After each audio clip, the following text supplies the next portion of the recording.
ప్రభునందు ప్రియ సోదరి సోదరులారా, తెలుగు ఆన్లైన్ బైబిల్ కాలేజీకి చేరివచ్చిన మీ అందరికీ ప్రభువును రక్షకుడైన యేసుక్రీస్తు వారి కృపగల నామములో ప్రేమందనాలు చెల్లిస్తున్నాం. యెహోషువ గ్రంథం 8వ అధ్యాయం 30-31 వచనాన్ని మనం చదువుకుందాం. మోషే ధర్మశాస్త్ర గ్రంథములో వ్రాయబడిన ప్రకారం యెహోవా సేవకుడైన మోషే ఇశ్రాయేలీయులకు ఆజ్ఞాపించినట్లు యెహోషువ ఇశ్రాయేలుల దేవుడైన యెహోవా నామమున బలిపీఠమును ఇనుప పనిముట్లు తగిలింపని కారు రాళ్లతో ఏబాలు కొండ మీద కట్టించాను. దాని మీద వారు యెహోవాకు దహన బలులను సమాధాన బలులను అర్పించిరి. ప్రియులారా, యెహోషువ గ్రంథం 8వ అధ్యాయానికి ఒక పేరు పెట్టుకున్నాం. హాయిపై విజయమును పొందిన ఇశ్రాయేలీయులు, లేదా హాయి పైన విజయమును అనుగ్రహించిన యెహోవా. ఈ అధ్యాయాన్ని 3 భాగాలుగా విభజించాం. 1 నుండి 10 వచనాలు విజయము కొరకు దేవుని ప్రణాళిక, విజయము కొరకు దేవుని ప్రణాళిక. 11 నుండి 29 హాయిపై రెండవసారి యుద్ధములో విజయం, హాయిపై రెండవసారి యుద్ధములో విజయం. 30 నుండి 35 వచనాలు గెరీజీము పర్వతము నుండి ఆశీర్వాదాలు, ఏబాలు పర్వతము నుండి శాపాలు ప్రకటించబడుట, లేదా 2 కొండలు, గెరాజీము కొండ, ఏబాలు కొండ. మంచిది ప్రియులరా, ఈ భాగాన్ని మనం ఆలోచన చేద్దాం. 30-31 ఈ 2 వచనాలకు ఒక పేరు మనం పెట్టుకుంటే, ఏబాలు పర్వతంపై, ఏబాలు కొండపై నిర్మించబడిన బలిపీఠము, ఏబాలు కొండపై నిర్మించబడిన బలిపీఠం. యెహోషువ ఇశ్రాయేలుల దేవుడైన యెహోవాకు ఆయన ఒక బలిపీఠమును నిర్మించాడు. యూదుల ప్రయాణం, హాయి పైన విజయాన్ని పొందారు. వారి యాత్ర, దండయాత్ర, జైత్ర యాత్ర కొనసాగుతుంది. వారు 2 పర్వతాల మధ్యకు వచ్చారు. 2 పర్వతాల మధ్యకు. ఇక్కడ ఏబాలు పర్వతం మీద బలిపీఠమును నిర్మించుట. హాయిని ఓడించిన తరువాత ఇశ్రాయేలీయులు ఏబాలు పర్వతమునకు ప్రయాణమై వెళ్ళారు. అక్కడ యెహోషువ ఇశ్రాయేలీయుల కొరకు దేవుని ధర్మశాస్త్రమును వ్రాయడానికి ముందుగా ఒక బలిపీఠమును ఆయన కట్టినట్లుగా చూడగలం. అయితే ఎలా కట్టారట ఈ బలిపీఠమును? అక్కడ రాయబడిన మాట, మరి బలిపీఠమును ఎలా నిర్మించారు? కారు రాళ్లతో బలిపీఠమును వారు కట్టిరి, లేదా ఇనుప పనిముట్లు తగిలింపని కారు రాళ్లతో అనే మాట. నిర్గమాకాండం అధ్యాయం 20, 24, 25 వచనాల్లో మంటి బలిపీఠమును నా కొరకు చేసి అని 24వ వచనములో ఉంది. 25లో ఒకవేళ నీవు నాకు రాళ్లతో బలిపీఠమును చేయునప్పుడు మలిచిన రాళ్లతో దానిని కట్టకూడదు, దానికి ఏ పనిముట్టు తగలనిచ్చిన ఎడల అది అపవిత్రమగును అన్నాడు. అంటే ఇక్కడ దీని భావం ఏమి? ఈ ఇశ్రాయేలు ప్రజలు దేవునికి రాళ్లతో బలిపీఠమును నిర్మించే సమయంలో ఒక ఇనుప పనిముట్టు, సుత్తే మొల తీసుకొని ఒకవేళ దాన్ని మలుస్తూ ఉన్నారు అనుకోండి, అది పగిలిపోయి ఏదైనా ఒక రూపములోనికి వచ్చినప్పుడు ఇదే దేవుని రూపము అని ఇశ్రాయేలు ప్రజలు భ్రమించే అవకాశం ఉన్నది. అందుకే 10 ఆజ్ఞల్లో దేవుడు అన్నాడు కదా, పైన ఆకాశం అందే గాని, భూమి ఎందే గాని, భూమి కింద నీళ్ళ ఎందే గాని ఏ రూపమునైనను మీరు చేసుకొనకూడదు. నిర్గమాకాండం 20వ అధ్యాయం మొదటి 2-3 వచనాలు. అంటే ఇక్కడ ఒక బలి అర్పించటానికి బలిపీఠమును నిర్మిస్తున్నప్పుడు మానవ కార్యము, మానవ ఆలోచన ఉండకూడదు. అలాగే నాడు పాపులు తాము రక్షించబడుట కొరకై తమ్మును తాము రక్షించుకొనలేరు. మానవ ప్రయత్నముల ద్వారా, మానవ సొంత కార్యముల ద్వారా మానవుడు రక్షణ పొందజాలడు ఎఫెసీ పత్రిక 8వ అధ్యాయం 2వ అధ్యాయం 8-9 వచనాలు. మీరు విశ్వాసము ద్వారా కృపచేతని రక్షింపబడి ఉన్నారు. ఇది మీ వలన కలిగినది కాదు, దేవుని వరమే. అది క్రియల వలన కలిగినది కాదు గనుక ఎవడును అతిశయపడ వీలు లేదు. దేవుడు ఒక సాధారణ రాతితో, కారు రాళ్లతో బలిపీఠమును కోరాడు. అంటే మానవుడు దానిని చేసి, దానిని రూపించి, దానిని అలంకరించి తన జ్ఞానమును బయట పెట్టుకోవడానికి వీల్లేదు. అందుకే కొరింథీ మొదటి పత్రిక 1:29లో ఏ శరీరియు దేవుని సన్నిధిలో మహిమ పరచబడకూడదు, మహిమ ఆయనకే చెందవలెను, మహిమ ఆయనకే చెందవలెను కదా. పాపికి క్షమాపణ మానవ నిర్మిత మత సౌందర్యము కాదది, బలిపీఠము పైన ఉలికించబడిన రక్తము ద్వారా పాప క్షమాపణ. ప్రియులారా, దైవ గ్రంథమును మనము గమనిస్తున్నప్పుడు రాజులు 2వ గ్రంథములో 16వ అధ్యాయములో ఆహాబు రాజు దేవుని బలిపీఠమునకు బదులుగా అన్యజనుల బలిపీఠము చేత భర్తీ చేశాడు. అది దేవునిని అంగీకరించలేదు, దేవుడు దానిని ప్రేమించలేదు. మలచిన రాళ్లతో బలిపీఠమును కట్టకూడదు. మలచిన అంటే ఇనుప పనిముట్టు తగులరాదు. ఇనుప పనిముట్లు అనే ఈ మాటను మనము గమనిస్తే ఆదికాండం 4వ అధ్యాయం 22వ వచనములో, మరియు సిల్లా తుబల్ కయేనును కనెను, అంటే కయీను సంతానం ఇది. అతడు పదునుగల రాగి పనిముట్లను, ఇనుప పనిముట్లన్నిటిని చేయువాడు కదా. ఇనుప పనిముట్టు ఇది మానవ జ్ఞానము, మానవుని ఆలోచన. అందుకే దైవ జ్ఞానముతో బలిపీఠము కట్టబడాలి. యేసుక్రీస్తు ప్రభువారి మరణం, ఆయన బలిపీఠం, సిలువ వేయబడుట, ఇది మానవ ఆలోచన కాదు, దైవ జ్ఞానం, దైవ సంకల్పం. మానవుడు మలిచినది కాదు, మానవుని ఆలోచన కాదు. అందుకే పిలాతు యేసు ప్రభువును, నేను నీకు తీర్పు తీర్చటానికి నాకు అధికారము కలదు అన్నాడు. యోహాను సువార్త 19వ అధ్యాయం 10-11 వచనాల్లో పిలాతు, నాతో మాట్లాడవా? నిన్ను విడుదల చేయుటకు నాకు అధికారము కలదు, నిన్ను సిలువ వేయుటకు నాకు అధికారము కలదు, ఇవి ఎరుగవా?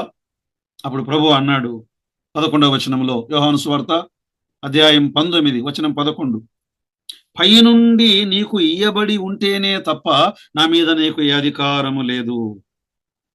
పైనుండి ఒక సంకల్పం ఉన్నది, లేఖన ప్రకారం. యెషయా గ్రంథం 53వ అధ్యాయం 6లో, మనమందరూ గొర్రెల వలె త్రోవ తప్పితిమి, మనలో ప్రతివాడును తనకిష్టమైన త్రోవకు తొలిగెను, యెహోవా మనందరి దోషమును అతని మీద మోపెను. 10వ వచనములో, అతని నలుగొట్టుటకు యెహోవాకు ఇష్టమాయెను కదా. అతను నలుగొట్టబడ్డాడు. లేఖనముల ప్రకారం ఆయన మన పాపముల నిమిత్తమై మృతి పొందాడు. లేఖనముల ప్రకారం 3వ దినమున ఆయన లేపబడ్డాడు. అందుకే మానవ యత్నము కాదు ఇది, యేసుక్రీస్తు ప్రభు వారి మరణం మానవ యత్నము కాదు. అందుకే ఇక్కడ మరొక మాట ఉంది, రాళ్లతో నిర్మించబడిన బలిపీఠము.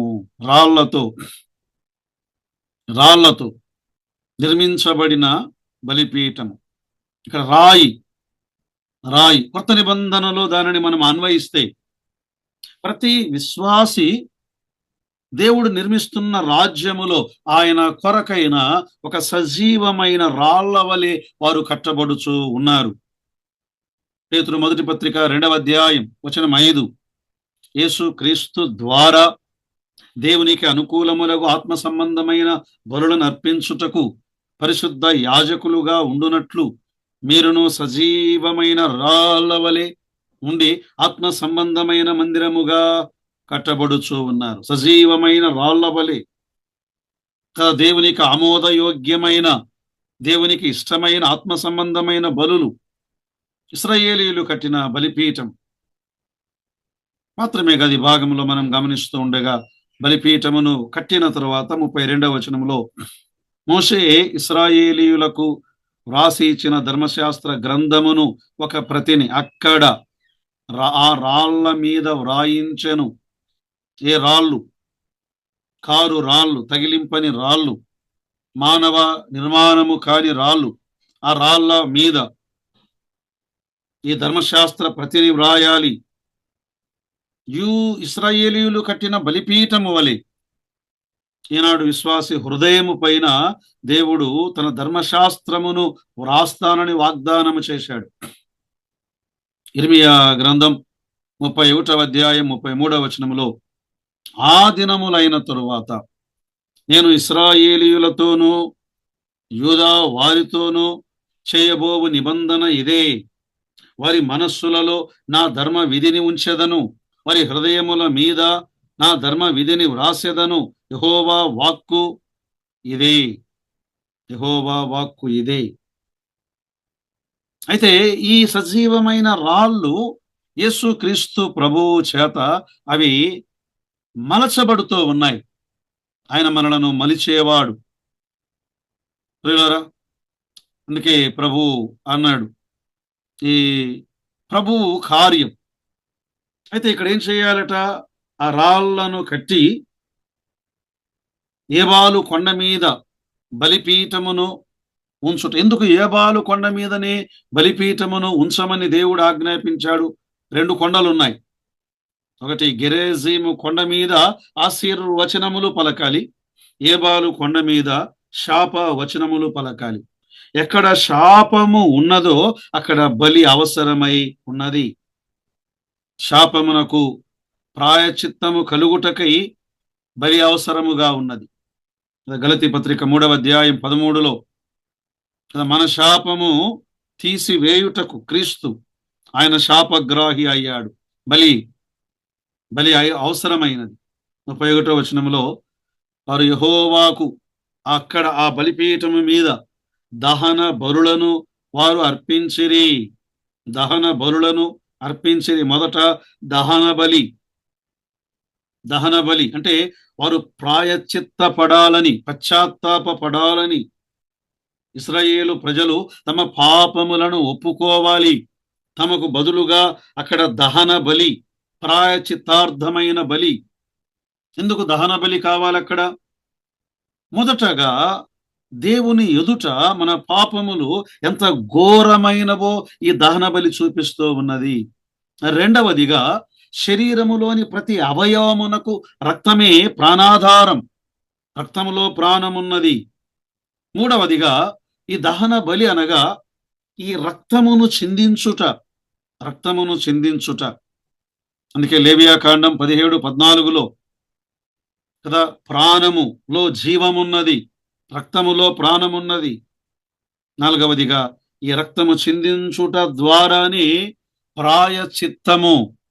హెబ్రీ పత్రిక 9:22లో, కృత నిబంధనలో మరియు ధర్మశాస్త్ర ప్రకారము సమస్త వస్తువులను రక్తము చేత శుద్ధి చేయబడుచున్నదనియు, రక్తము చిందింపబడకుండా పాప క్షమాపణ కలుగదనియు సామాన్యముగా చెప్పవచ్చును అన్నాడు. గొర్రెల రక్తం, మేకల రక్తం. ప్రియులారా, అయితే యేసు క్రీస్తు ప్రభువారు ఆయన మనందరి పాపము నిమిత్తమై ఒక్క బలిని ఆయన అర్పించాడు. ఒకే ఒక బలి. ఆయనే దహన బలిగా మారిపోయాడు. తన రక్తమునంతటిని మనందరి పాప ప్రాయచిత్తము నిమిత్తమై ఆయన కలువరి శిలువలో చిందించాడు.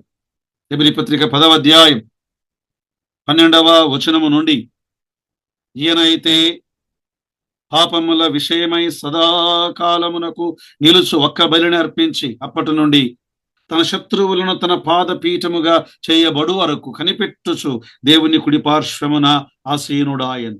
ఒక్క అర్పణ చేత, ఒక్క బలి చేత ఈయన పరిశుద్ధపరచబడు వారికి సదాకాలమునకు సంపూర్ణుడనుగా చేసి ఉన్నాడు. మన పాపములకు ప్రాయచిత్తము చేయడానికి కదా యేసు క్రీస్తు ప్రభువారు ఆయన దహన బలి అయినట్లుగా ఇశ్రాయేలు ప్రజలు మొట్టమొదట మరేం చేయాలి? దహన బలిని అర్పించాలి. ఆ తర్వాత రెండవది సమాధాన బలి అన్నాడు. అక్కడ సమాధాన బలులు అర్పించిరి. సమాధాన బలి వారి పాపమునకు ప్రాయశ్చిత్తము చేసిన వ్యక్తి ఆ తరువాత అడుగు ఏం చేయాలి? దేవునితో సమాధాన పడాలి, దేవునితో సహవాసము.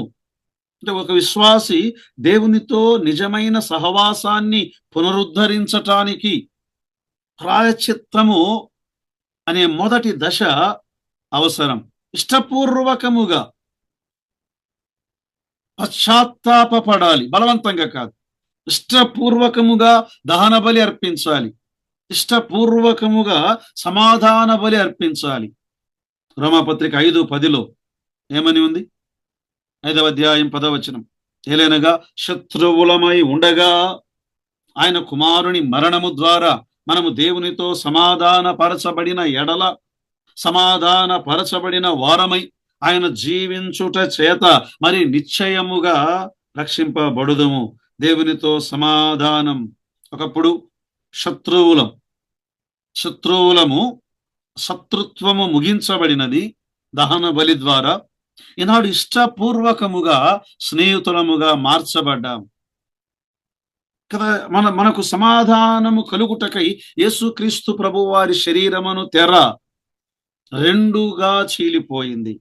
దేవాలయపు తెర పైనుండి క్రిందికి రెండుగా చీలిపోయింది కదా. ఆయన దగ్గరకు ప్రవేశం. ప్రకటన 3:20లో, ఇదిగో తలుపు నొద్ద నిలుచుండి తట్టుచున్నాను, ఎవడైనను నా స్వరము విని తలుపు తీసిన ఎడల నేను అతని యొద్దకు వచ్చి అతనితో నేనును నాతో అతడు కూడా భోజనము చేయుదుము. సమాధానం, షలోం, సమాధాన బలి, ప్రభువుతో సహవాసం, ప్రభువుతో కూర్చొని భోజనం. సమాధాన బలిలో ప్రియులారా, దేవునికి అర్పించవలసిన ఆహారం ఉన్నది సమాధాన బలిలో. యాజకుడు భుజించవలసిన ఆహారం ఉన్నది సమాధాన బలిలో. అర్పించిన అర్పకుడు కూడా భుజించటానికి ఆహారం ఉన్నది. అక్కడ కలిసి వారు సమాధానముతో ఆ గొర్రె పిల్లను భుజిస్తూ ఉన్నారు. పిల్లరా, యేసుక్రీస్తు ప్రభువారు ఆయన సమాధాన బలి, ఆయన ద్వారా తండ్రితో మనకు సమాధానం, ఆయన ద్వారా మానవులతో మనకు సమాధానం, ఆయన ద్వారా మనలో మనకు సమాధానం. యోహాను సువార్త 16:33లో అన్నాడు ప్రభు, నా యందు మీకు సమాధానము కలుగునట్లు ఈ మాటలు మీతో చెప్పుచున్నాను. లోకములో మీకు శ్రమ కలుగును, అయినను ధైర్యము తెచ్చుకొనుడి, నేను లోకమును జయించి ఉన్నాను. ప్రియులైనాడు సమాధానం. అది భాగములో మనము గమనిస్తున్నప్పుడు ఏబాలు కొండ మీద వారు బలిపీఠమును కట్టారు. అయితే కొన్ని వేల సంవత్సరాల తరువాత సమరయులు వారు గెరీజీము కొండ మీద బలిపీఠమును కట్టారు. సమరయ స్త్రీ యేసుక్రీస్తు ప్రభువుతో మాట్లాడుతూ ఆమె ఇలా అన్నది, యోహాను సువార్త 4:20, మా పితరులు ఈ పర్వతమందు ఆరాధించిరి. గెరీజీము కొండ మీద వారు బలిపీఠమును కట్టారు. అయితే ప్రభు అన్నాడు, అమ్మా, ఒక కాలము వచ్చుచున్నది, ఆ కాలమందు ఈ పర్వతము మీదైనను, ఇదిగో అక్కడ కనబడుతుంది యెరూషలేం పర్వతం మీద అయినను తండ్రిని ఆరాధింపరు. ఆ మాట నమ్ము. మీరు మీకు తెలియని దానిని ఆరాధించువారు, మేము మాకు తెలిసిన దానిని ఆరాధించువారము. సమరయులైన మీరు తెలియని దానిని ఆరాధిస్తున్నారు, యూదులమైన మేము తెలిసిన దానిని ఆరాధిస్తున్నాము.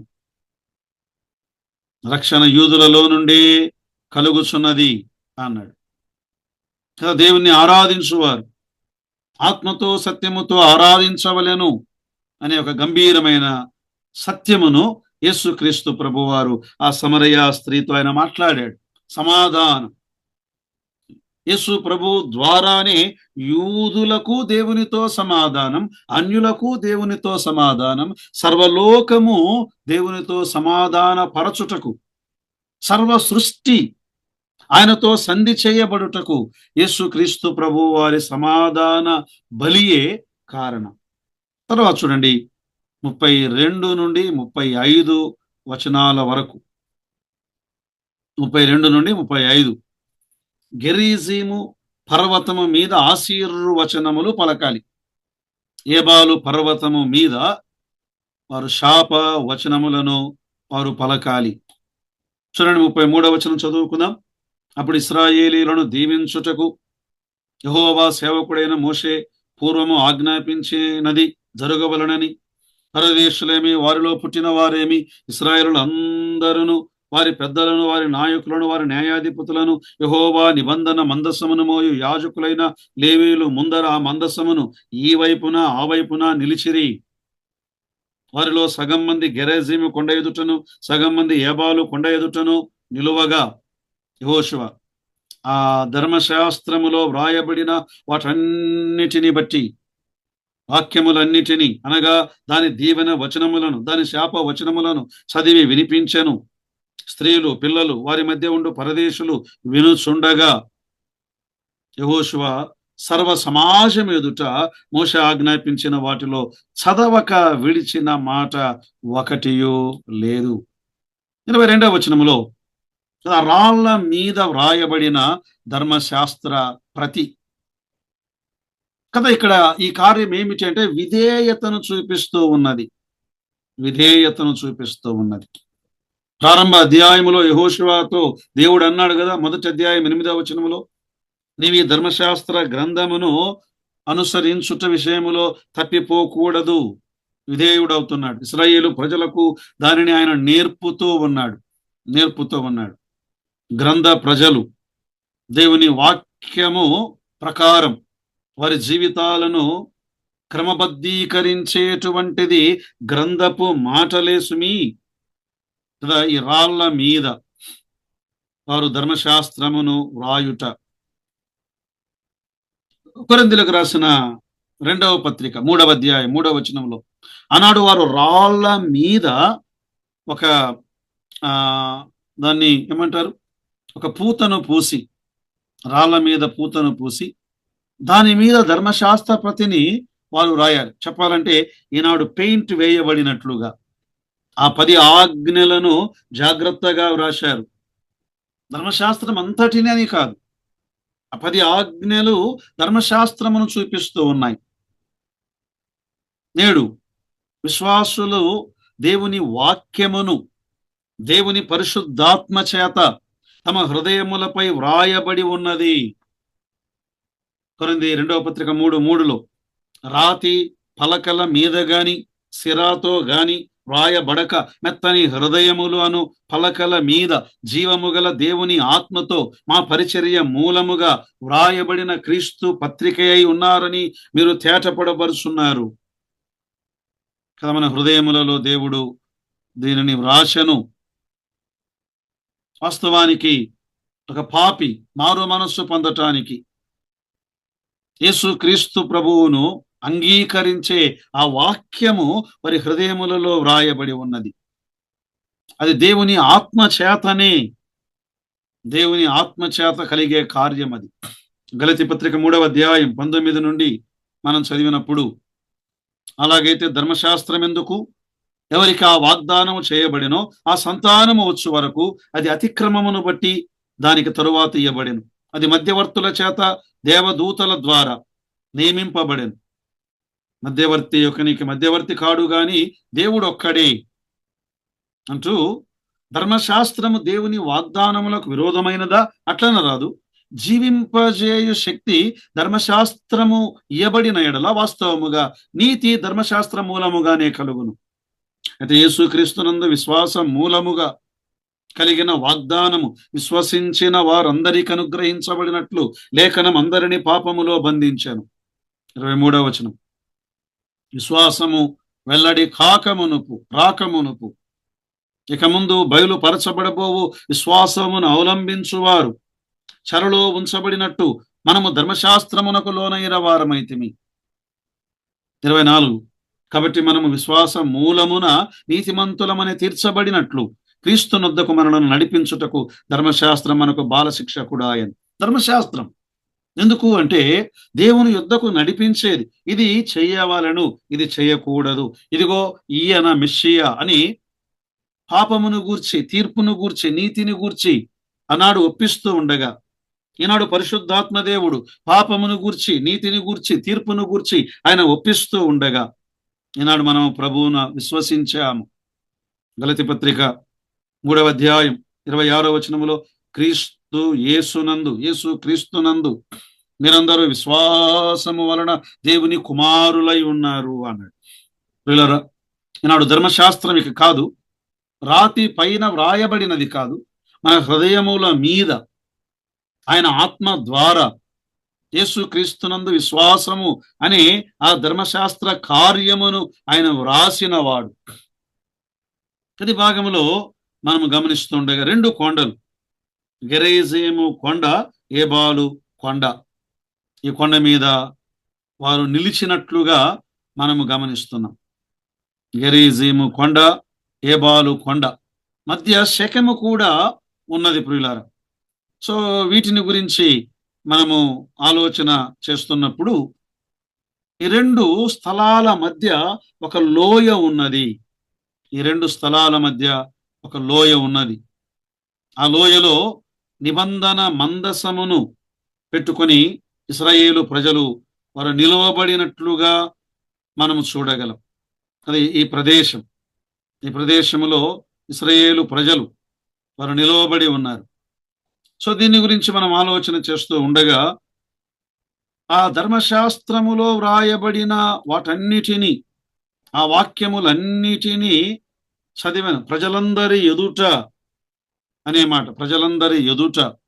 అది ఇక్కడ ఎవరెవరు ఉన్నారు? 33వ వచనములో, 34వ వచనములో స్త్రీలు ఉన్నారు, పురుషులు ఉన్నారు, పరదేశులు ఉన్నారు.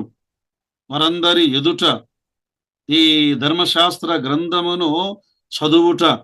34వ వచనములో చూడండి, అక్కడ స్త్రీలు, పిల్లలు, వారి మధ్య ఉండు పరదేశులు.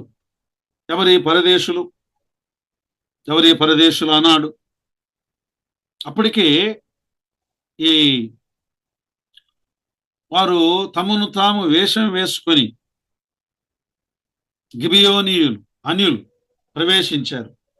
సో అన్యులను కూడా దేవుడు ఈ ఆశీర్ వచనములను, శాప వచనములను వినటానికి వారిని ఆయన చేర్చుకున్నాడు. ఈనాడు మనం ఎవరం? అన్యులం. ఎఫెసీ పత్రిక 2వ అధ్యాయం 11, 12, 13 వచనాల్లో మునుపు శరీర విషయములో అన్యజనులయుండి అన్నాడు. 13వ వచనములో మునుపు దూరస్తులైన మీరు ఇప్పుడు క్రీస్తు యేసు నందు క్రీస్తు రక్తము వలన సమీపస్తులై ఉన్నారు. అందరూ చేర్చబడాలి అక్కడికి. ఇశ్రాయేలు ప్రజలందరూ, స్త్రీలు, పిల్లలు, పరదేశులు, సర్వ సమాజము, ఈనాడు కొత్త నిబంధనలు విశ్వాసులందరూ సహవాసమునకు చేరి రావాలి. హెబ్రీ పత్రిక 10, 24, 25. కొందరు మానుకొనుచున్నట్టుగా సమాజముగా కూడుట మానుకోకూడదు, చేరి రావాలి. ఒకరినొకడు హెచ్చరించుచు ఆ దినము సమీపించుట మీరు చూచిన కొలది మరి ఎక్కువగా అలాగు చేయుచు ప్రేమ చూపుటకు, సత్కార్యములు చేయుటకు ఒకరినొకడు పురికొల్పవలెను. చాలాసార్లు అపవాది గర్జించు సింహము వలె వాడు ఎవరిని మృంగుదునా కదా. ప్రకృతిలో మనం గమనిస్తుండగా ఈ పశువుల మంద, జింకల మంద లేదా పశువుల మంద వెళ్తూ ఉండగా వెనకబడినటువంటి ఆ జంతువును, జింకను సింహము వేటాడి చంపి తిననట్లుగా తప్పిపోయిన వారిని, మందలో నుండి తొలగిపోయిన వారిని, జారిపోయిన వారిని అపవాది దాడి చేసే అవకాశము ఉన్నది. అందుకే మనం ఏం చేయాలి? తిరిగి వాటిని చేర్చాలి కదా. ఈ 2 కొండల మధ్య పరదేశులు కూడా దేవుని వాక్యమును వారు విన్నారు. రాజులు మొదటి గ్రంథం 8వ అధ్యాయం 41వ వచనం నుండి మనం చదివితే, ఇశ్రాయేలీయులకు నీ జనులు సంబంధులు కాని పరదేశులు నీ నామమును బట్టి దూరదేశము నుండి వచ్చి నీ ఘనమైన నామమును గూర్చియు నీ బాహు బలమును గూర్చియు నువ్వు చాపిన బాహు ప్రసిద్ధిని గూర్చియు విందురు. వారు వచ్చి ఈ మందిరము తట్టు తిరిగి ప్రార్థన చేసిన ఎడలా ఆకాశమందు నీ నివాస స్థలమందు నీవు విని పరదేశులు నిన్ను వేడుకొను దాని ప్రకారము సమస్తము అనుగ్రహించుము. దేవుడు పరదేశులను కూడా ఆయన చేర్చుకుంటాడు. ఇశ్రాయేలు ప్రజలు అనేక మంది పరదేశులు, అన్యులు దేవుని వైపు తిరగడానికి వారొక దీపముగా ఉండాలి అనేది దేవుని ఆశ. ఇలా అన్యులు యెహోవాను అంగీకరిస్తే వారిని ప్రోసలైట్స్ అన్నారు. అన్యులలో నుండి యూదులలోనికి చేర్చబడిన వారు. ఈనాడు కూడా యేసుక్రీస్తు ప్రభువును అంగీకరించిన విశ్వాసి రహస్య విశ్వాసిగా ఉండడానికి వీల్లేదు, బహిర్గతము కావాలి. మత్తయి సువార్త 5:14, మీరు లోకమునకు వెలుగై ఉన్నారు, కొండ మీద ఉండు పట్టణము మరుగై ఉండనేరదు. మనుషులు దీపమును వెలిగించి కొంచెము క్రింద పెట్టరు, మంచము క్రింద పెట్టరు, కంచము క్రింద పెట్టరు, అది ఇంట ఉండువారికందరికి వెలిగిచ్చుటకై దీపస్తంభము మీదనే పెట్టుదురు.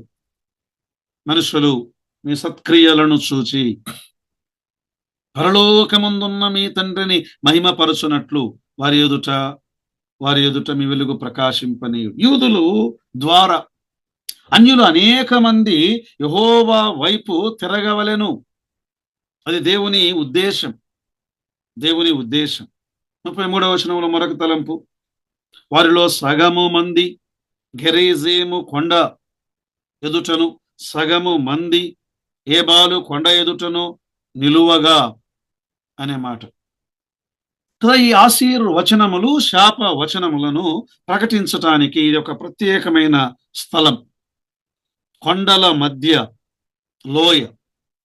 కొండలలో ఈ మాట గట్టిగా చెబుతున్నప్పుడు ఆ మాటలు ప్రతిధ్వనించి కొన్ని వేల లక్షల మంది వినడానికి అనుకూలమైనటువంటి ఒక స్థలం. 2 కొండల మధ్య ఒక లోయ ఏర్పడుట. 2 కొండల మధ్య ఒక లోయ. ప్రియులారా, యేసుక్రీస్తు ప్రభువారు ఆయన రెండవసారి భూమి మీదికి దిగి వచ్చినప్పుడు జకరియా గ్రంథం 14వ అధ్యాయం 4వ వచనం, ఆ దినమున యెరూషలేము ఎదుట తూర్పు తట్టుననున్న ఒలివా కొండ మీద ఆయన పాదములుంచగా ఒలివా కొండ తూర్పు తట్టునకును పడమటి తట్టునకును నడిమికి విడిపోయే, సగము కొండ ఉత్తరపు తట్టునకును సగము కొండ దక్షిణపు తట్టుకు జరుగును, విశాలమైన లోయ ఒకటి ఏర్పడును. ఒకవైపు గొలగతా కొండ కనబడుతున్నది, కలువరి కొండ. మరోవైపు ఒలివల కొండ కనబడుతూ ఉన్నది. రెండింటి మధ్య ఒక లోయ. ఆ లోయలో ప్రియులారా యేసుక్రీస్తు ప్రభువారి బాధ, ఆయన మహిమ రెండూ కనబడుతున్నాయి. పాత నిబంధన యూదులు వారు ఈ సియోను కొండ, ఒలివల కొండ, ఈ 2 కొండలే చూశారు గాని ఆ కొండల మధ్యలో లోయలో ఒక చిన్న కొండ, కల్వరి కొండ, దానిని వారు గుర్తించలేకపోయారు. ఈనాడు సంఘము కూడా అది మరుగై ఉన్నటువంటి మర్మం. పేతురు మొదటి పత్రిక 1వ అధ్యాయం 10, 11, 12 వచనాల్లో, మీకు కలుగా ఆ కృపను గూర్చి ప్రవచించిన ప్రవక్తలు ఈ రక్షణను గూర్చి పరిశీలించుచు తమ యందున్న క్రీస్తు ఆత్మ, క్రీస్తు విషయమైన శ్రమలను గూర్చియు వాటి తరువాత కలుగబోవు మహిమలను గూర్చియు ముందుగా సాక్ష్యమిచ్చినప్పుడు అన్నాడు యేసుక్రీస్తు ప్రభువారు. అందుకని నేడు యూదులు ఆయనను రాజుగానే అంగీకరిస్తున్నారు కానీ లోయలో మరణించిన మెస్సియాను వారు గుర్తించలేకపోతున్నారు. మాత్రమే కాదు, ఈ లోయలో ఉన్నటువంటి ఏర్పడిన దేవుని సంఘమును కూడా వారు గుర్తించలేకపోతున్నారు. ఎఫెసీ పత్రిక 3వ అధ్యాయం 8, 9, 10, 11 వచనాలు, దేవుడు మన ప్రభు అయిన యేసుక్రీస్తునందు చేసిన నిత్య సంకల్పము చొప్పున పరలోకములో ప్రధానులకును అధికారులకును సంఘము ద్వారా తన యొక్క నానావిధ జ్ఞానము ఇప్పుడు తెలియబడవలనని ఉద్దేశించి శోధింప సఖ్యము కాని క్రీస్తు ఐశ్వర్యమును అన్యజనులలో ప్రకటించుటకును సమస్తమును సృష్టించిన దేవుని యందు పూర్వకాలము నుండి మరుగైయున్న మర్మమును గూర్చిన ఏర్పాటు ఎట్టిదో అందరికి తెలియజేయుటకును. సంఘం ఇది మరుగైయున్న మర్మం. ఈ 2 కొండల మధ్య ఆ దేవుని నిబంధన మందసమును పట్టుకొని యాజకులు ఎలాగూ నిలిచారో యేసుక్రీస్తు ప్రభువారు ఆయన 2 కొండల మధ్య మన నిమిత్తమై ఆయన మరణించాడు. ఆ 2 కొండల మధ్య ఉద్భవించినది దేవుని సంఘం, మరుగై ఉన్న మర్మం. గంభీరమైనటువంటి సత్యం. కదా ఈ భాగములో ఆశీర్వచనములు శాప వచనములు అనే మాట 34వ వచనములో దాని దీవెన వచనములను దాని శాప వచనములను చదివి వినిపింప వలెను. శాప వచనములు ఎందుకు అంటే శాపమునకు ప్రాయచిత్తము కలగాలి. నీతిమంతుడు లేడు, ఒక్కడును లేడు. ధర్మశాస్త్రం యొక్క క్రియ చేత దేవుని దృష్టిలో ఏ మనుష్యుడు నీతిమంతుడుగా తీర్చబడలేడు. పాపమునకేం కావాలి? ప్రాయచిత్తము జరగాలి. ప్రాయచిత్తము జరగాలి. పాపమునకు క్షమాపణ జరగాలి. ప్రాయచిత్తం, పశ్చాత్తాపం. కదా శాప వచనములు విన్నప్పుడు ఇశ్రాయేలు ప్రజలు ఏం చేయాలి? పశ్చాత్తాప పడాలి. ఈనాడు దేశములు, సంఘములు పశ్చాత్తాపము చెంది దేవుని యొద్దకు తిరిగి రావాలనని ప్రార్థించాలి కదా. మానవుడు శాపము నుండి విమోచించబడవలెను. 35వ వచనములో ఏమనుందండి? యెహోషువ సర్వ సమాజము ఎదుట మోషే ఆజ్ఞలన్నిటినీ చదువక విడిచిన మాట ఒకటైనను లేదు. దేవుడు వెల్లడించిన వాక్యంపై దృష్టి పెట్టడం ఇశ్రాయేలు యొక్క భవిష్యత్ భద్రతకది పునాది. ఇశ్రాయేలీయుల యొక్క భవిష్యత్ ఆశీర్వాదమునకు అది పునాది. వారు దేవుని మాటను వారు శ్రద్ధగా వినాలి. దేవుని మాటకు వారు విధేయతను చూపించాలి. గెరీజీము కొండ మీద ఆశీర్వచనం. ప్రియులారా, ద్వితీయోపదేశకాండం 28, 27 అధ్యాయాల్లో ఈ సంగతులను మనము తేటగా చూడగలం. అందుకే మనం ఏం చేయాలి? దేవుని కృపకు మనలను అప్పగించుకోవాలి. ప్రతి మాట దేవుని గ్రంథములో కొన్ని ఎసెన్షియల్స్ అంటే ప్రాముఖ్యమైనవి. దేవుని గ్రంథములో కొన్ని మాటలు నాన్ ఎసెన్షియల్స్, అంత ప్రాముఖ్యమైనవి కావు అన్నట్లుగా ఈ దినాల్లో బోధించేవారు ఉన్నారు. అయితే ప్రియులారా, దేవుని వాక్యమంతయు మన కొరకు అనుగ్రహించబడినటువంటి మాటలే. అందుకే అక్కడ అన్నాడు, యెహోషువ సర్వ సమాజము ఎదుట మోషే ఆజ్ఞాపించిన వాటిలో చదవక విడిచిన మాట ఒకటైనను లేదు. చదవక విడిచిన మాట ఒకటైనను లేదు. ప్రతి మాట దేవుని ఆజ్ఞ. ద్వితీయోపదేశకాండం 4:2లో నీ దేవుడైన యెహోవా ఇచ్చిన ఆజ్ఞలను మీకు ఆజ్ఞాపించుచున్నాను, వాటిని గైకొనుట యందు నేను మీకు ఆజ్ఞాపించిన మాటతో దేనిని కలుపకూడదు, దానిలో నుండి దేనిని తీసివేయకూడదు. ఎలా తీసివేయగలం? ప్రతి మాట ప్రాముఖ్యమైనదే ప్రియులారా. అందుకే యేసుక్రీస్తు ప్రభువారు ఆయన ఆరోహణమై పరలోకమునకు వెళ్ళిపోతూ ఆయన ఏమన్నాడు? మత్తయి సువార్త 28వ అధ్యాయం 19-20 వచనాలు. కాబట్టి మీరు వెళ్ళి సమస్త జనులను శిష్యులనుగా చేయుడి, తండ్రి యొక్కయు కుమారుని యొక్కయు పరిశుద్ధాత్మ యొక్కయు నామములోనికి వారికి బాప్తిస్మం ఇచ్చుచు నేను మీకు ఏ ఏ సంగతులను ఆజ్ఞాపించితునో వాటన్నిటినీ గైకొనవలనని వారికి బోధించుడి. వాటన్నిటినీ అనే మాట, వాటన్నిటినీ గైకొనండి. అపోస్తల కార్యముల్లో 20వ అధ్యాయంలో పౌలు ఆనాడు సంఘపు పెద్దలను పిలవనంపించి వారితో ఆయన మాట్లాడుతూ 27-28 వచనాలు, దేవుని సంకల్పమంతయు మీకు తెలుపకుండా నేనేమీ దాచుకొన లేదు. దేవుడు తన స్వరక్తమిచ్చి సంపాదించిన సంఘమును కాయుటకు పరిశుద్ధాత్మ మిమ్మును దేనియందు అధ్యక్షులనుగా ఉంచెను. ఆ యావత్ మందను గూర్చియు మీ మట్టుకు మిమ్మును గూర్చియు జాగ్రత్తగా ఉండుడి.